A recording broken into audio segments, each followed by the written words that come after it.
تو مسیری که داشتم میومدم یه نفر جلو قنبر رو گرفت، گفت شنیدم علی رو خیلی دوست داری. آره.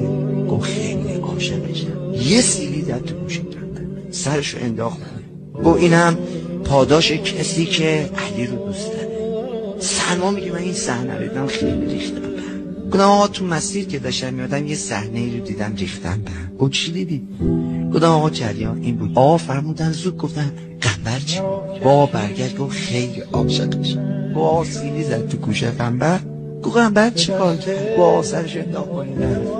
گفت سلمان حالم خوب نیست، این قراری که داشتیم بذار برای یه روز دیگه. 4 روز هیچ گم گرفت.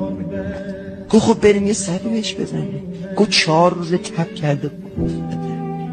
تمام حالتون که خوب بود چی شد؟ گفت بغضش درکی. گفت قنبرمو سیلی زد.